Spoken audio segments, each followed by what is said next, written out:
and badass babes, it's your favorite bad girl of the Black Hills, Virgo the Vixen. And as always, like, subscribe buttons wherever they're at. Make me happy. Hit them, subscribe. You know the routine. Now, I gotta ask a question, a couple questions as a matter of fact. Who here has been to a Renaissance fair? If you've been to one, raise your hand, okay? See, just like this. Now, keep your hand up, for those of you who have your hand up.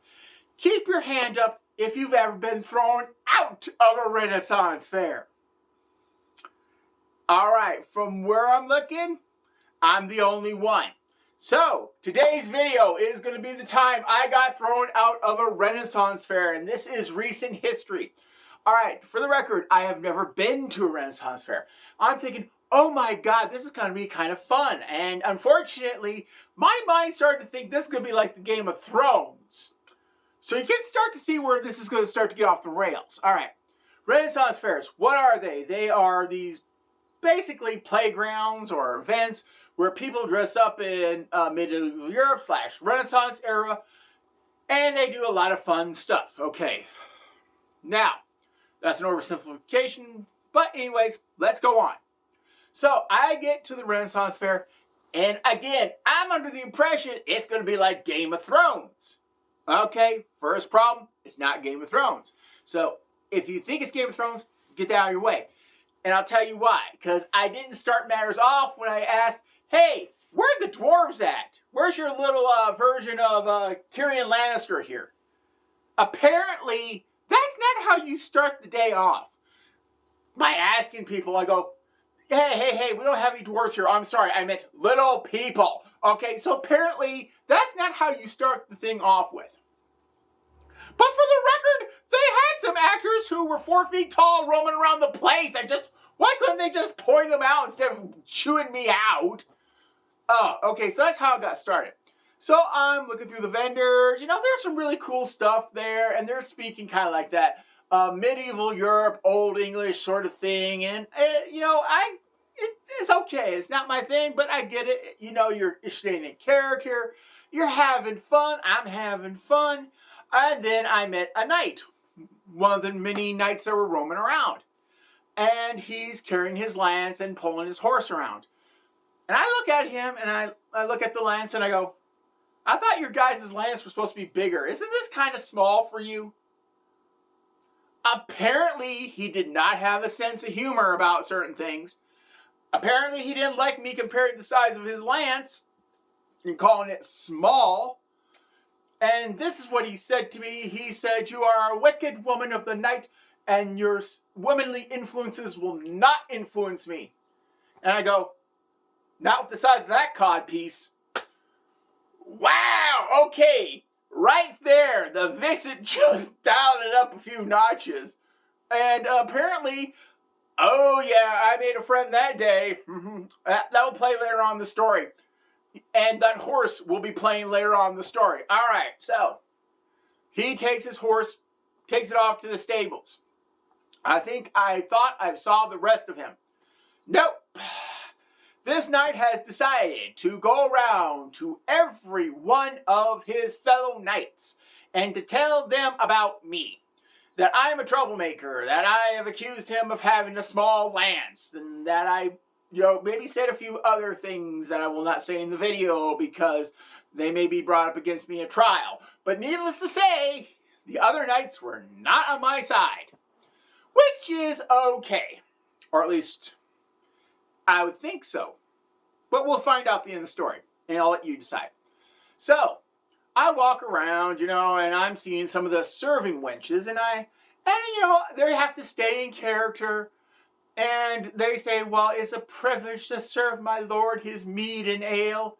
And I'm thinking, and I look at her, it's like, why? What does he do for you? He makes you clean all this in this crappy conditions, and my God, lady, those are pouring out of your chest. You might want to cover up here. But my lord likes to see me this way. I'm thinking your lord's a hoe, he's a man hoe, so deal with it. Apparently, you can't say that to a serving wench when you accuse her lord of something, how can we say, vulgar and mean. So, all right, so I'm pissing off her so-called Lord. Come to find out, guess who it is? The knight that I pissed off before. Damn, when the vixen's good and when she's on a roll, she's on a roll. And I'm not done yet. So, I've already pissed this knight off at least a couple of times. I'm walking around. I'm making jokes about, hey, hail to the king, hail to the queen. You can't do that sort of thing because they actually have their own royalty there. At least at this one. And I'm not proud of what I did, but I still did it nonetheless. I knew who this guy was. And I look over at him and I go, Ralph, is that you? I go, so this is what you do on your weekends when you're not pumping gas at the station? Apparently, Ralph got embarrassed. I go, dude, seriously, I don't blame you. Working at that gas station, the way they treat you, no wonder you sit on this throne and act that way. I get it. I get everything now. I mean, the way they treat you at the gas station, making you run out there, you know, it basically is an older time gas station where they pump the gas for you. Some of these places still exist. There is kind of one, you pay a little bit more for the service, but you have that old 1950s, 60s feelings where someone comes out, pumps the gas, checks the tires, all that good stuff. It's, what can I say, vintage or new, I don't know. It's just kind of fun. But my friend Ralph over here, he works there. I know him. He doesn't like it because of the way they treat him. And now I understand why. I mean, he has this attitude because he's a king on weekends at a Renaissance fair. And he got embarrassed. He's like, dude, don't be embarrassed. Everyone here probably has a side gig, you know, outside of this. So don't feel bad. So, let me just check off the list who have pissed off. I pissed off a serving wench. I pissed off a knight who went and told his buddies. So I pissed off a series of knights. I pissed off the serving wench's lord. Now I pissed off the king of the quote-unquote, let me see, what was it? Oh, yes. I don't remember the name. We'll just call it the Renaissance Fair. I can't remember what it was officially called, but we'll call it the Renaissance Fair. And I may have pissed off a dwarf or two. All right. So I am not, hey, like I said, the vixen's on a roll. The vixen's on a roll. Okay, now here comes the creme of the creme, the topper, the little cherry on top of the ice cream. All right, I have a candy apple. And I love candy apples. I don't eat them very much. They get messy, you know, all that good stuff. But every once in a while, I enjoy one. All right, now do you remember the horse that the knight was leading from earlier in the story? Okay, this is where the horse comes into play. I'm walking over by the pins. I'm talking with my friends. And apparently I got too close to where the horse was. And the horse eats my damn candied apple. One bite, flunk. There goes, I'm looking at the stick. I'm looking at the horse. And you know what? I should have just been the bigger woman, walked away.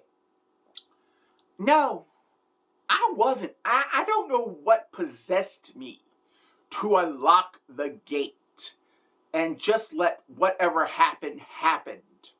Because this is the incident that did get me kicked out. So the horse decides to take a leisurely stroll through the area. Okay. And what I mean by a leisurely area, he went straight to the mare in heat. Okay, first of all, he's a stallion, she's a mare. I can't put it any other way. You know, she's just a girl, he's just a boy, she's in heat, she's horny, he's available. How else am I supposed to put this? And from the noise, somehow he broke through. Apparently, he was eager because he broke through the fencing. And from the sounds they were making, damn, Mr. Ed, holy cow, wow, now we know where the lance is. Damn, Mr. Ed, way to go. Oh, when they found that out, oh, God, did I... Oh, yeah, I got, how can we say, imprisoned by the guards of the Renaissance Festival and put in their version of jail, which was the stocks, which I didn't know at the time was their version of jail. All right, final result of the Renaissance Fair. I've been permanently banned. Every night now knows who I am and has vowed to give me a call because some of them found this thing so hilarious, they actually want to employ my services now on how can we say, other matters. Not kidding you, that one was a shock. The knight who I pissed off has sworn some sort of curse. He's going to find some sort of witch to curse me. And I had to remind him who I am, and that if you try to curse me, it's just like not worth it. But hey, he can do whatever he wants. And I guess the final thing is, for the right price, dwarves will let you throw them into a bale of hay. That's fun. I don't care what people are thinking right now. You pay a dwarf a small amount, I can't say a small amount, but like $50 bucks, they will allow you to grab them and throw them into a bale of hay. I don't care. That was fun. Call it whatever you want. But needless to say, I'm the vixen. I'm not allowed at the Renaissance Fair anymore. So the question is, what did you do at the Renaissance Fair that may have got you booted out? Otherwise, who's your vixen? Bye-bye.